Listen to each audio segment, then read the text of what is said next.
இரும்பு கேட்டு போட்டுக்கின்னு 4 பவுன்சர் நிற்க வச்சுக்கின்னு கட்சி இது கட்சியாக இருக்குது. எவனோ ஒரு மாவட்டத்துலேருந்து வர்றான், கன்னியாகுமரிலேருந்து வர்றான், கட்சி தலைவரை பார்க்கணும்.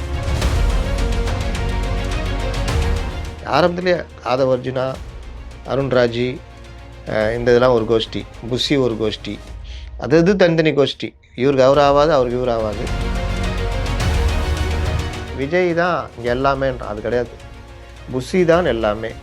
புஷி கிட்ட தான் முழு மாவட்ட செயலாளர் 120 பேரும் புஷி போட்ட ஆளுங்க, புஷி ஆளுங்க தான். விஜயே நினச்சா கூட ஒன்றும் பண்ண முடியாது.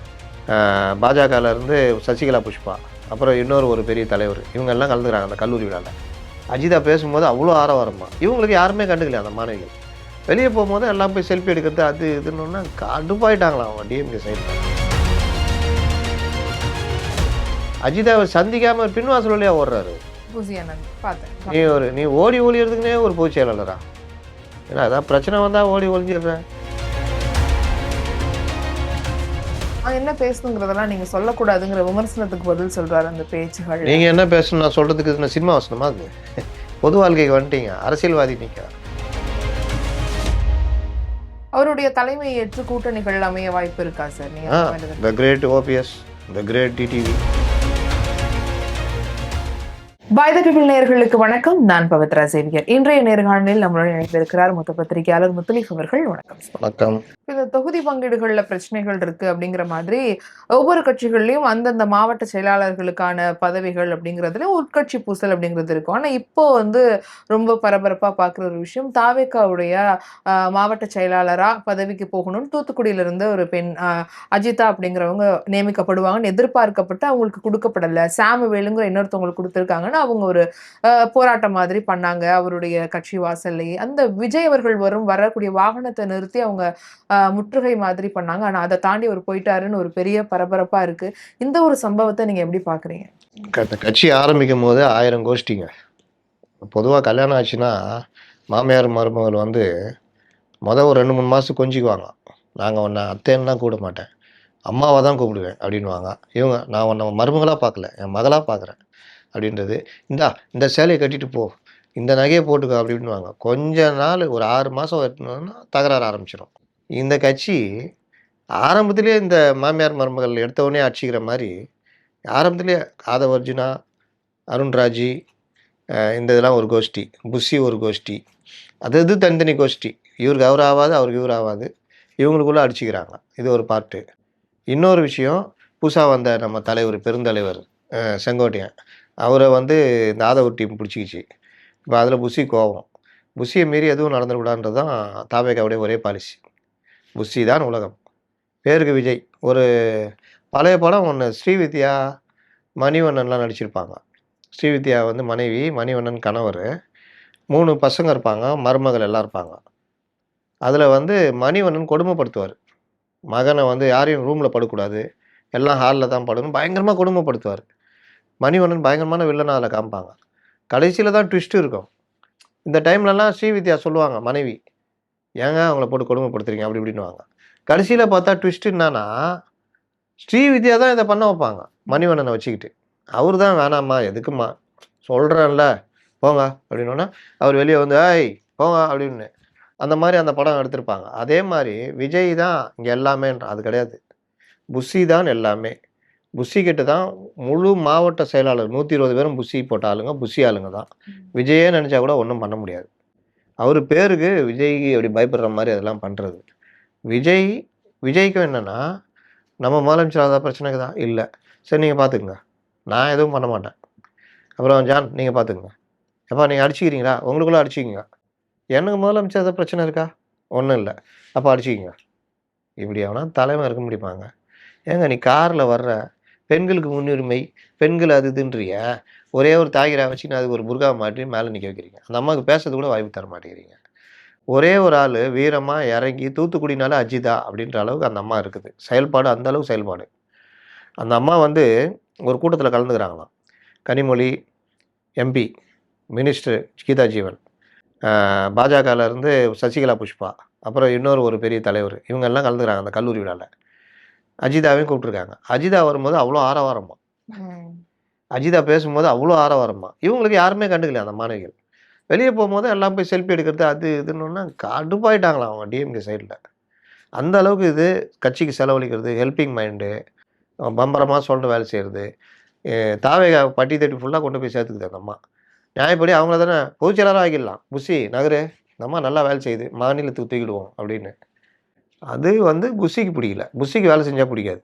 புஷிக்கு இப்படி உக்காந்துக்கிறாரு, டக்குன்னு எந்திச்சாருன்னா எல்லாரும் எந்திச்சிடணும். எவனாவது உக்காந்தானா அவன் கதை முடிஞ்சுது. அந்த மாதிரி ஒரு என்ன சொல்கிறது, நிலப்பிரபுத்துவ சிந்தனையுடைய உச்சகட்டத்தில் இருக்கக்கூடிய ஒரு ஆள். இந்த பழைய பஞ்சாங்கம்லாம் அந்த மாதிரி டைப்பு. நான் போடுற மாதிரி தெரியுமா?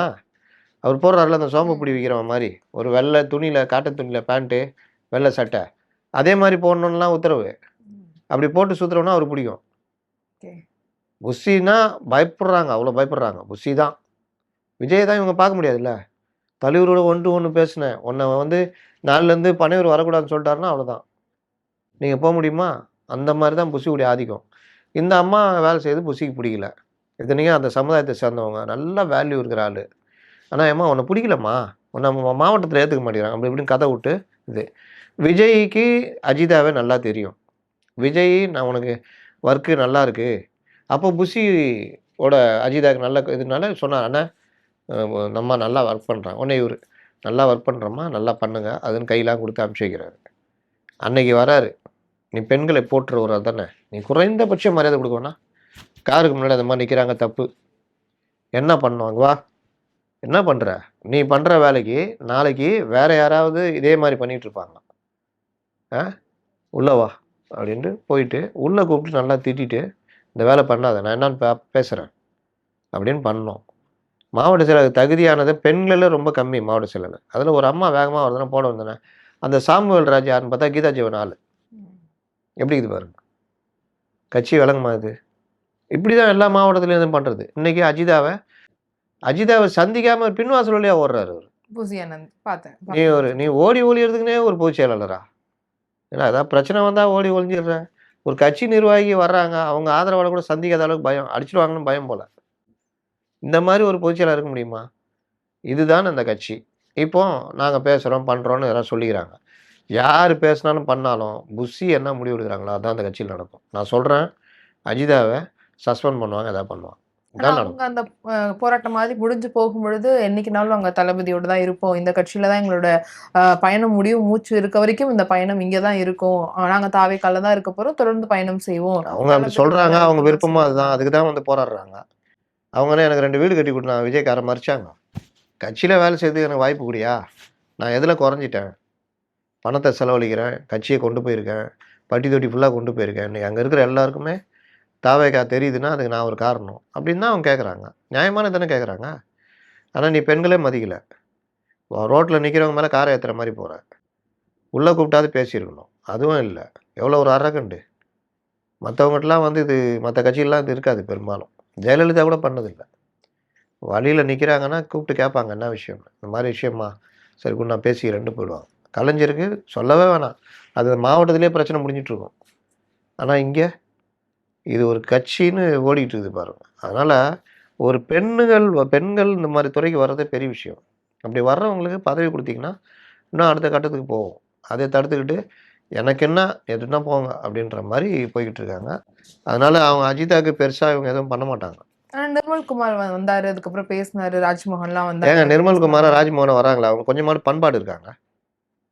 அஜிதா உள்ளே வாங்கன்னு கூப்பிட்டு போய் உள்ளே வச்சு பேசணும். ரோட்டில் நின்று பேசுதா கட்சி வேலை?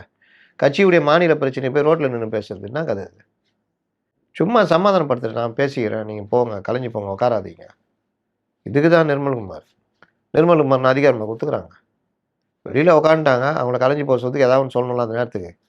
அதுக்கு தான் அவங்க. ஊடகங்கள் வேணும்னே இதை நீங்க பெருசாக்குறீங்க, ரொம்ப சாதாரணமான விஷயம், எல்லா கட்சியிலும் நடக்கிறது தானே, எதுக்கு நீங்க இதை வந்து பெருசாக்குறீங்கன்னு தெரியல. சரி, எங்களுக்கு பிரபலம் ஆயிடுச்சு, நீங்கள் ஏன் பெருசாக்குனீங்கன்னு நான் கேட்குறேன். அஜிதா வந்துட்டாங்கல்ல, உள்ளே வாங்கன்னு கூப்பிட்டு கதை முட்டுங்க, முடிஞ்சிச்சு. உள்ளே வச்சு என்ன திட்டுங்க, என்ன வேணால் பண்ணுங்க. அவங்களையும் கூப்பிடுங்க, உட்கார வைங்க. சாமுவேல் ராஜையும் கூப்பிடுங்க, உட்கார வைங்க. இவர் தான் மாவட்ட செயலாளர் போட்டிருக்கேன், அவருக்கு ஆதரவு கொடுக்குறது உங்கள் வேலை. உனக்கு நான் வேறு எது பண்ணுறேன், முடிச்சு விட்டு அனுப்புங்க.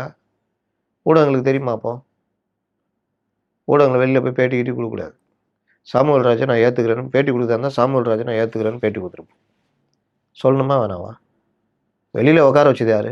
இரும்பு கதை. அதனால் கட்சி ஆஃபீஸாங்க அது. அறிவாலயம் இருக்குது, பார்த்துருக்கீங்கள?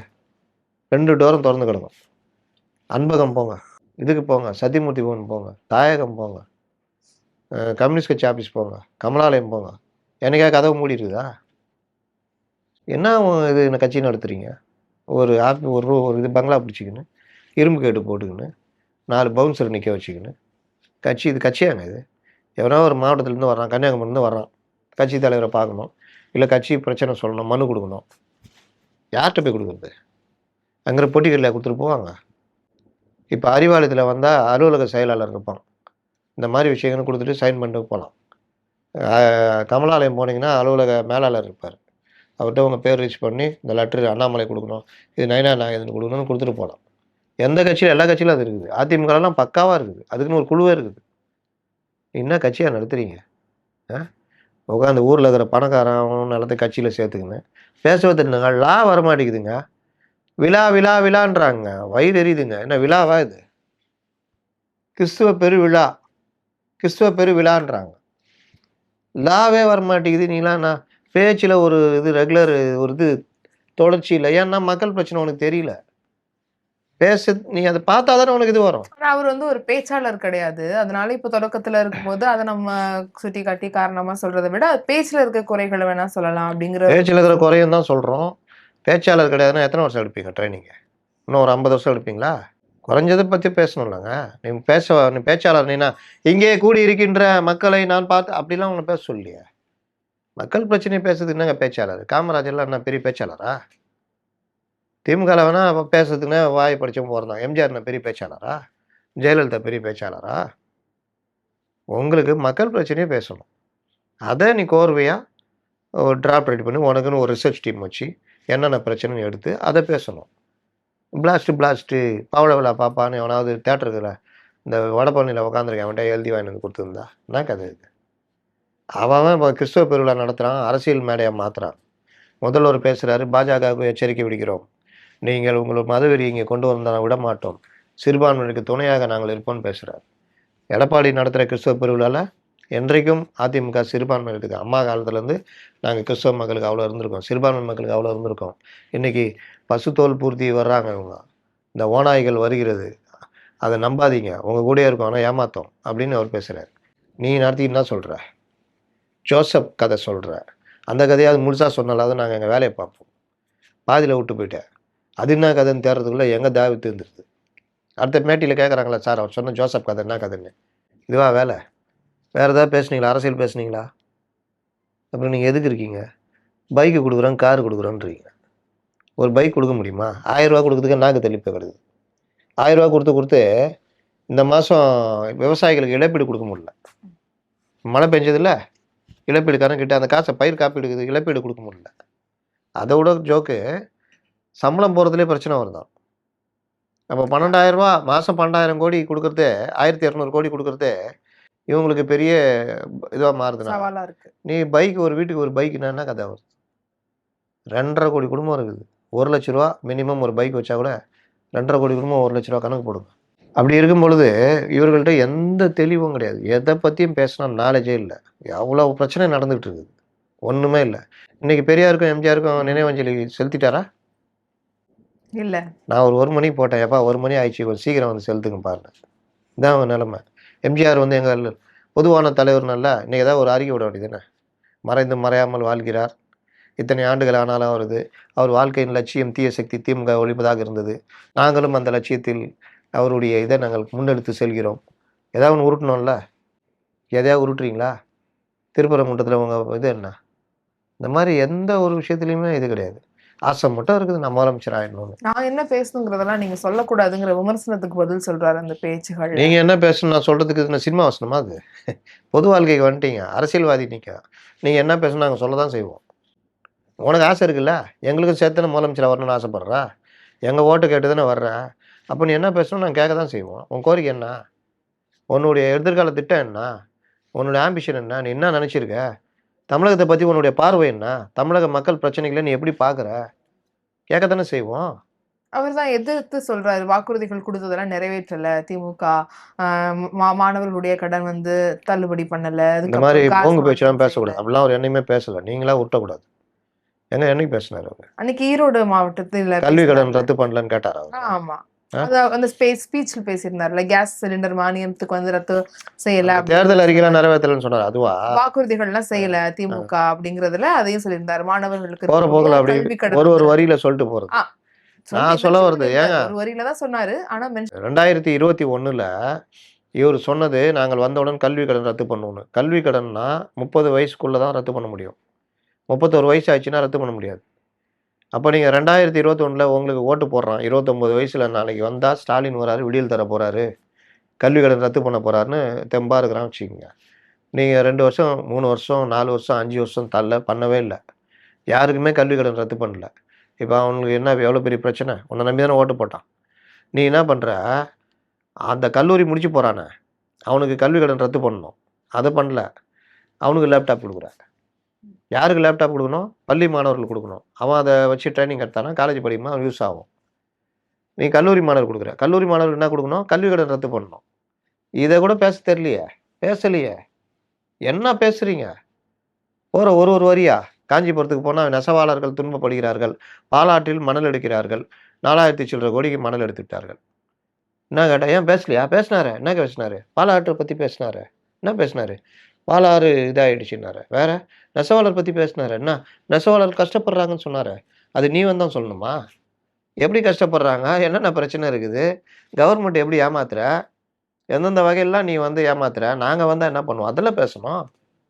இப்படி போற போக்குல ஒரு ஒரு வரிக்கு பேசிட்டு போறதா? அதுதான் நீங்க எல்லாம் உருட்டுறாங்க. நீங்களும் அதான் கேட்குறீங்க.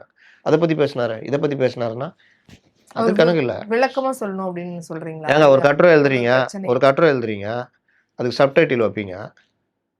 அதுக்கப்புறம் ஒரு பேராகிராஃப் இருக்கும். சப்டைட்டில் இருக்கும். ஒரு பேராகிராஃப் இருக்கும். சப்டைட்டில மட்டும் வச்சுக்கிட்டு ஒரு கட்டுரைன்னு சொன்னா ஒத்துக்குவாங்களா? ஸ்கூல்ல படிச்சீங்கல்ல? கட்டுரை எழுதியிருப்பீங்கல்ல? கட்டுரைக்கு எப்படி எழுதுவீங்க? முன்னுரை, முடிவுரை, நடுவுரை நமக்கு எல்லாமே இருக்கும். நடுவுல சப்டைட்டில் போட்டு அந்தந்த பேராகிராஃப். நீங்க கட்டுரை எழுதுறேன்னு சொல்லிட்டு, முன்னுரை அவ்வளோதான். ஆ வேளாண் உடைய நிலைமை அவ்வளோதான். வேளாண் விவசாயிகளுடைய பாதிப்பு அவ்வளோதான். என்னென்ன செய்ய வேண்டும் அவ்வளோதான். கொண்டு போய் 4 வரி இந்தா புடி அப்படின்னா, என்ன எழுதியிருக்க? வேளாண் விவசாயிகள் பத்தி எழுத சொன்னா, இதோ எழுதிக்கிறேனே. என்னது? இந்த முன்னுரை. முன்னுரையில என்ன எழுதிக்கிற? அதான் முன்னுரைன்னு எழுதியிருக்கேனே. அப்புறம் வேளாண் விவசாயிகள் என்ன பாதிக்கப்படுறாங்கன்னு எழுதியிருக்க. இதோ எழுதியிருக்கேனே. வேளாண் விவசாயிகள் பாதிக்கப்படுகிறார்கள். அவ்வளோதானா? அவ்வளோதான். வேற என்ன? நான் தான் எழுதியிருக்கேனே. அப்படின்னா, இந்த வேலைய தான் அவர் பண்ணிட்டு இருக்காரு. எல்லா கூட்டத்திலும் இந்த வேலை தான் பண்றாரு. அவருடைய தலைமையை ஏற்று கூட்டணிகள் அமைய வாய்ப்பு இருக்கா சார்? நீங்க ஆ அந்த மாதிரி த எதிர்பார்க்கறீங்களா? Great OPS, the great TTV இன்னும் வேற யாராவது தேடிட்டு இருக்கிறாங்க. இந்த வாட்டி தேர்தல் வந்து எத்தன முனை போட்டியா இருக்கும்னு நீங்க நினைக்கிறீங்க? எப்பயும் மாதிரி இருக்குமா? இல்ல இந்த வாட்டி அவங்கள வர்றதுனால 4 முனை போட்டியா தான் இருக்கும் அப்படிங்கிறத தான் நீங்க கவனமா பார்க்குறீங்களா? விஜய் தடுமாற்றத்துல இருக்கிறார். எடுப்பார் கைப்பிள்ளை அவரு. அவருக்கு ஆரம்பத்துல அந்த கரூர் பிரச்சனை முடிஞ்சோனே ஒரு 30 நாள் வந்து பிஜேபி கூட போயிடலாம், என்டிஏ கூட போயிடலாம். இவங்கள சமாளிக்க முடியாதுன்னு இருந்தாரு. கொஞ்சம் சூழ்நிலை மாறி சிபிஐ விசாரணைன்ட்டு ஒளிஞ்சிருந்தவங்கலாம் திரும்பி வந்தோனே, இவ்வளோ பேர் வந்துட்டீங்களா? அப்படின்ட்டு தெம்பாகி, நான் தனியா நிக்க போறேன்ற மாரி இருக்குது. அவர் கூட இருக்கிறவங்க கொஞ்சம் உருட்டின்னுருக்காங்க. அதனால 2 டபுள் மைண்ட்ல இருக்காரு. ஒருவேளை என்டிஏ கூட போனாருன்னா 3 முனை போட்டி. திமுக, என்டிஏ, சீமான். ஒருவேளை போலன்னா 4 முனை போட்டி. திமுக, தவேக, சீமான், என்டிஏ இப்படி நடக்கும். Okay sir. தற்போதைய தமிழக அரசியல் களத்துல இருக்கக்கூடிய பல்வேறு விஷயங்கள என்கிட்ட பகிர்ந்துக்கிட்டீங்க. தொடர்ந்து களம் வருது, தேர்தல் வருது, நெறைய விஷயங்கள் பேசலாம். எங்களுக்காக நீங்க உங்களுடைய நேரத்தையும், உங்களுடைய கருத்துக்களையும் பதிவு செய்ததுக்காக ரொம்ப நன்றி சார். நன்றி.